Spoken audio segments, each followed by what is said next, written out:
আসসালামু আলাইকুম, আমি শাকিল হুসাইন। আজকে আমরা আলোচনা করতেছি পিএসপি বেসিক পার্ট 8।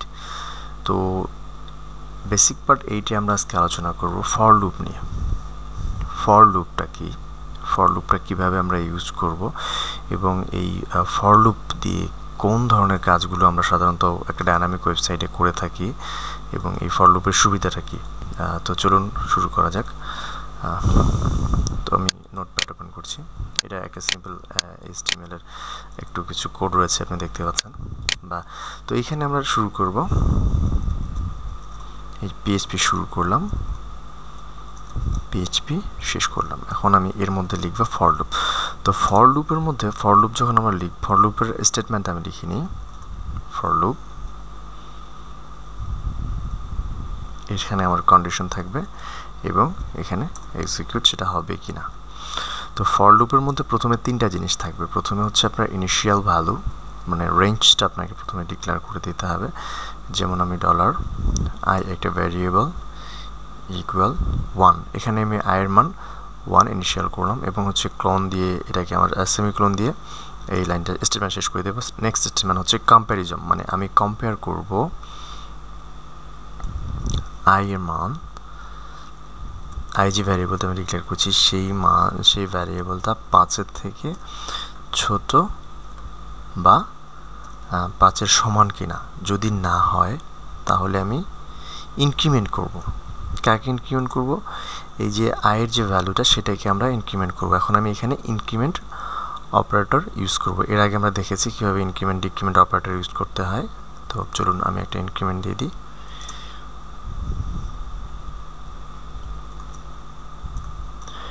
আই দিয়ে দিলাম। এখন ইনক্রিমেন্ট করতে হলে আমাকে ডাবল প্লাস দিতে হবে। এখন আমি এই স্টেটমেন্টটাতে আউটপুট দেখব। ইকো আমি বলেছি যে অবশ্যই আমাদেরকে ডাবল কোটেশনের মধ্যে একটা স্ট্রিং লিখতে হবে। ডাবল কোটেশনের মধ্যে আমি চাইলে কিন্তু আমার ভ্যারিয়েবলও লিখতে পারি। যেমন আমি যদি বলি ভ্যালু অফ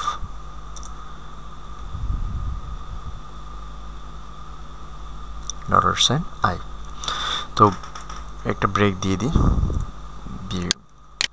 নতুন একটা নিউ লাইনের জন্য।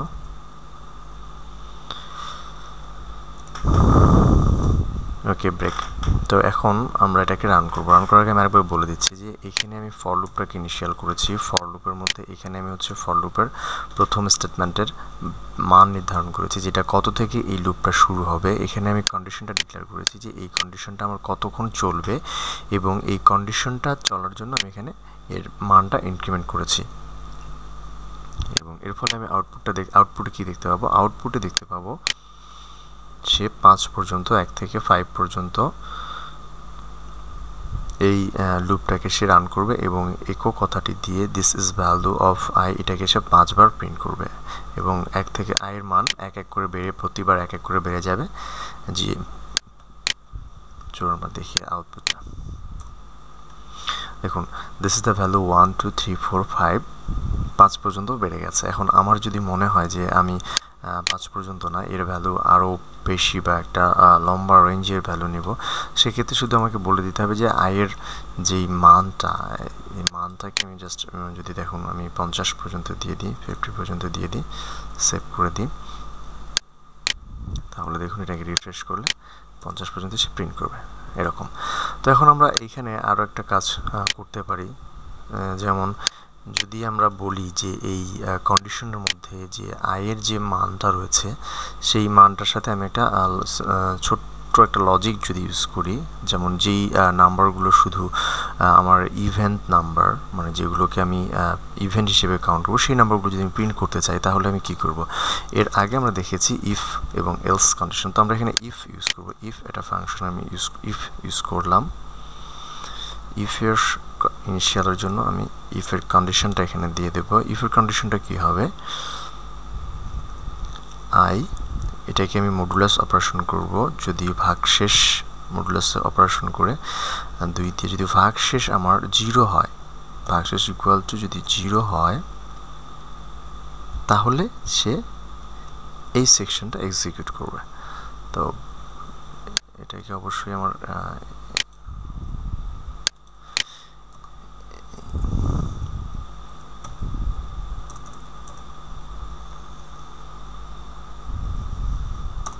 এটা হলো আমার ফর লুপের ব্র্যাকেট শেষ, এবং এখানে আমাকে অবশ্যই ব্র্যাকেটটা দিতে হবে। তাই আমি একটু কোডগুলোকে গুছিয়ে নিই, তাহলে আমাদের বুঝতে সুবিধা হবে। ওকে,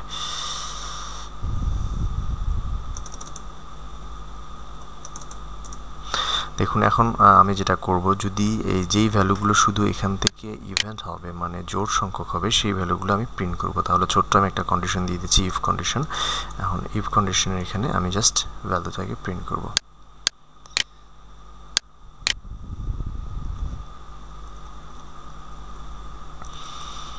আমরা এই ডাবল কোটেশনের মধ্যে এটাকে একটা সেকেন্ড ব্র্যাকের মধ্যে রেখেও কিন্তু আমরা ভ্যারিয়েবলটাকে প্রিন্ট করতে পারি। সেটা অনেক ভালো যদি এই প্র্যাকটিসটা আমরা নিয়মিত করতে পারি, এটা করাটাই উত্তম।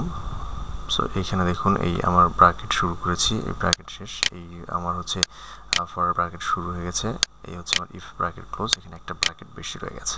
তো চলুন এটা রান করি। রান করলে আমরা দেখতে পাবো শুধু ইভেন নাম্বারগুলো। এখন দেখুন 2, 4, 6, 8, 10, 12, 14, 16 এভাবে আমাকে সেই ইভেন্ট নাম্বারটা শো করেছে। এখন আমি চাইলে এখানে এই ইভেন্ট নাম্বারটা প্রিন্ট করা হয়ে গেছে। তো এখন এই হচ্ছে আমাদের ফর লুপের কাজ। ফর লুপ দিয়ে আমরা এই ধরনের কাজ করতে পারি। এখন আমি যদি চাই এই ফর লুপটাকে একটা HTML এর মধ্যে কীভাবে ইউজ করবো সেটাও আমি আপনাকে দেখাতে পারি। যেমন আমরা অনেক সময় এরকম একটা অপশন ব্যবহার করে থাকি, select.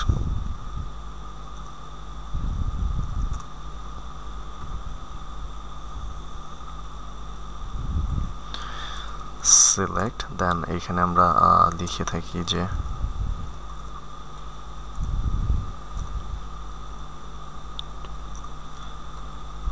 Option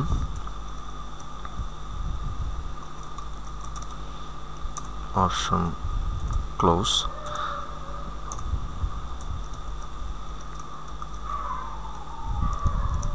select close.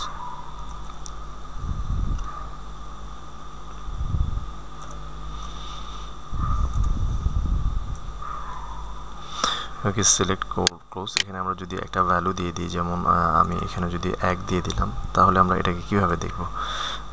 Simply আরেকটা ভ্যালু দিয়ে দিই, তাহলে আমি এটা HTML-টা দেখতে পাবো। এটা হচ্ছে একটা HTML।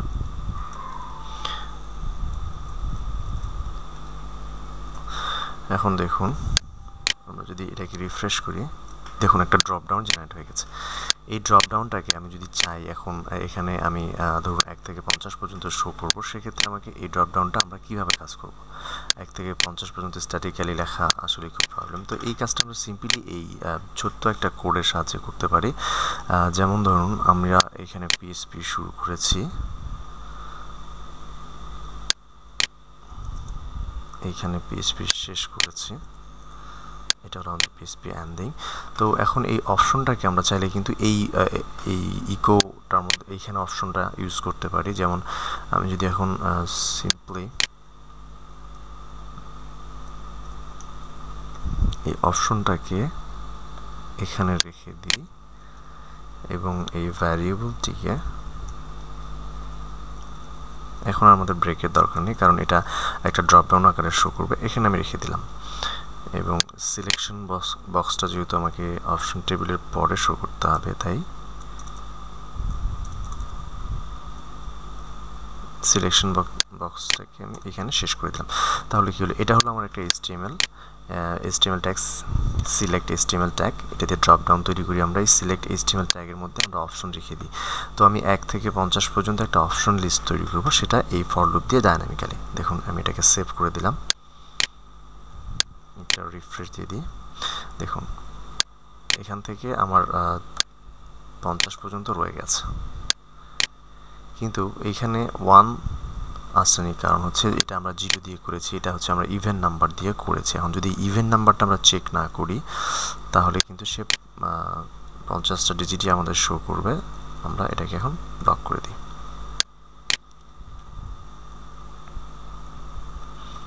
অবশ্যই আপনাকে প্রত্যেকটা কোড হাতে লিখে রান করতে হবে যদি আপনি ভালোভাবে PHP শিখতে চান। দেখুন এর আগে আমরা যেটা করেছিলাম সেটা হলো ইভেন্ট নাম্বারটা শুধু ড্রপ ডাউনে ছিল, এখন আমাদের 50টায় ড্রপ ডাউনে চলে আসবে। দেখুন 1 2 3 4 5 এভাবে 15 পর্যন্ত ড্রপ ডাউনে চলে এসেছে ফর লুপ দিয়ে। তো ফর লুপ দিয়ে আমরা এভাবে ডাইনামিক্যালি আরও অনেক কাজ করতে পারি। যেমন আমরা যদি চাই ফর লুপ দিয়ে আমরা একটা টেবিল তৈরি করব, সেটাও কিন্তু সম্ভব, এবং স্মুথলি সেই টেবিলের যে কোনো ধরনের মানে ফাংশন বা যে কোনো ধরনের টেবিলের ভ্যালু আমরা কিন্তু এটা জেনারেট করতে পারি ফর লুপ দিয়ে। তো আমি আরেকটা জিনিস দেখাই যে ফর লুপের মধ্যে আমরা যদি আবার একটা ফর লুপ ইউজ করি তাহলে সেটা কিভাবে কাজ করবে। একটা ব্রাউজারে আমি ফর লুপের সাথে একটা ফর লুপ ইউজ করলাম, সেটা কিভাবে কাজ করবে চলুন দেখি।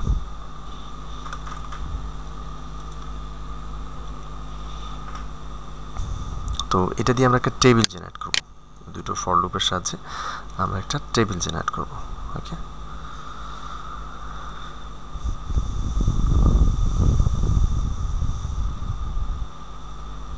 প্রথমে আমরা একটা টেবিল শুরু করি,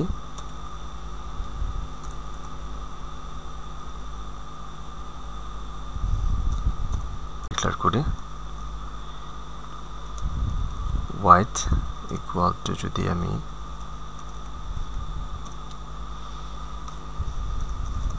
$500 দিই, and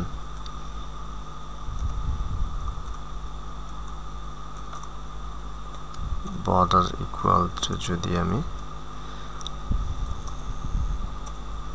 2 পিক্সেল দিয়ে সেভ করি,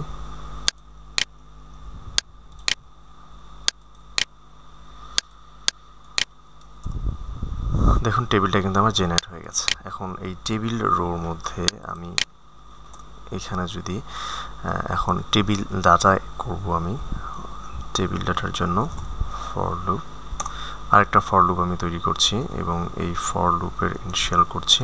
ইনিশিয়াল হচ্ছে যে একটা ভ্যারিয়েবল ডিক্লেয়ার করলাম, যে এর মান আমি 5 দিলাম ইনিশিয়াল ভ্যালু। এখন আমি যে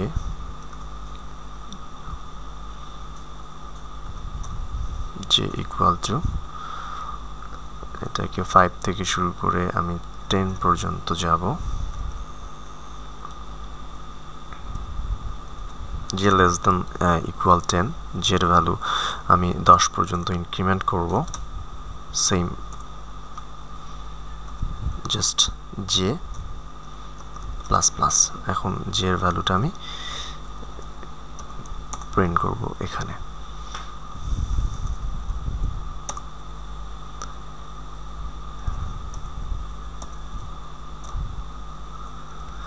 এখন আমি প্রথমে দিচ্ছি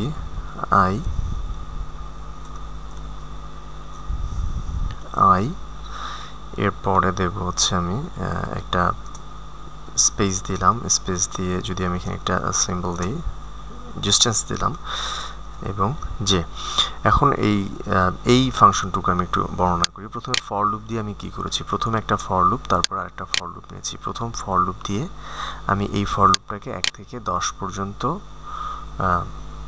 ফর লুপটা চালানোর জন্য ইনিশিয়াল করেছি, যে 10 পর্যন্ত সে চলতে থাকবে। 1 থেকে শুরু হবে, প্রথম ইনিশিয়াল ভ্যালু 1 হবে এবং শেষ ভ্যালু 10 হবে। তো এই 10 হওয়ার জন্য যখন এই প্রথম এর ভ্যালু 1 হবে, তখন সে এই ফর লুপটাতে আসবে। এই ফর লুপটাতে সে কী করবে, সো প্রত্যেকবার সে 5 থেকে 10 পর্যন্ত এই ফর লুপটাকে রান করবে, শুধুমাত্র যতক্ষণ পর্যন্ত এর ভ্যালু 1 করে বাড়তে থাকবে। মানে এই প্রথম ফর লুপ 1 টাইম বাড়ার জন্য সেকেন্ড ফর লুপ 5 টাইম কাজ করবে। চলুন ও ডিক্লেয়ার করে দিই, তাহলে আরও সুন্দর করে আসবে। Table row, then table data, again table data. এই হলো আমি টেবিল শুরু করেছি। এরপরে হচ্ছে আমার এটা টেবিল রো, প্রত্যেকটা টেবিল রোতে 5টা করে টেবিল ডাটা আমি টেবিল ডাটার ভ্যালু অ্যাসাইন করছি, মানে 5টা টেবিল ডাটা তৈরি করছি প্রত্যেকটা টেবিল রোতে, এবং টোটাল টেবিল রো হচ্ছে আমার 10টা, কারণ 1 থেকে 10 পর্যন্ত 10টা ভ্যালু আমি পেয়ে যাব। এখন একটু রিফ্রেশ দিই, ও শিট, 14 নম্বর লাইন। দেখুন এই কোটেশনটা কিন্তু আমার স্ট্রিংটা বাইরে চলে গেছে, স্ট্রিংটাকে এখানে রাখতে হবে। মানে এই সম্পূর্ণটাই আমার একটা স্ট্রিং, আমি এর বাইরে দিলে তো সেটা পিএইচপি কোড হিসেবে কাজ করবে, যখন সে এক্সিকিউট করতে পারবে না তখন একটা এরর জেনারেট করেছে। দেখুন এবার ঠিক চলে আসবে। দেখুন এই প্রত্যেকটার জন্য প্রত্যেকটা আরেকটু ছোট করে দিই আমি, তাহলে সুবিধা হবে।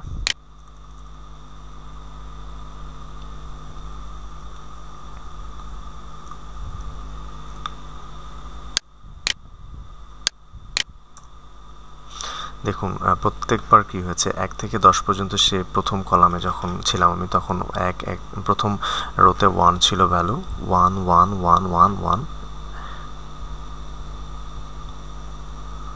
তো এখানে 1 1 আমি অ্যাসাইন করেছি কত, 5 থেকে 10 পর্যন্ত। সো 5 থেকে 10 পর্যন্ত সে এক্সিকিউট করবে প্রত্যেকবার এর মান 1 করে বাড়ার জন্য। তো প্রথমে এর মান যখন 1 ছিল তখন দেখুন তখন কিন্তু এখানে 5 6 7 8 9 10 হয়েছে। আবার যখন 2 হয়েছে আই এর মান, তখন জি এর মান 5 6 2 এভাবে প্রিন্ট করে গেছে। আবার যখন এখানে আই এর মান 3 হয়ে গেছে, তো এভাবে রিপিট করে আমরা একটা টেবিল তৈরি করতে পারি। তো বেসিক্যালি এই কাজগুলোই, এই ধরনের ডাইনামিক কাজগুলোই আমরা ফর লুপ দিয়ে করে থাকি। আশা করি ফর লুপ সম্পর্কে আপনার ধারণা সম্পূর্ণ ক্লিয়ার হয়ে গেছে। নেক্সট আপডেট পেতে অবশ্যই সাবস্ক্রাইব করবেন এবং কোনো প্রশ্ন থাকলে অবশ্যই কমেন্টসে জানাবেন। Thank you.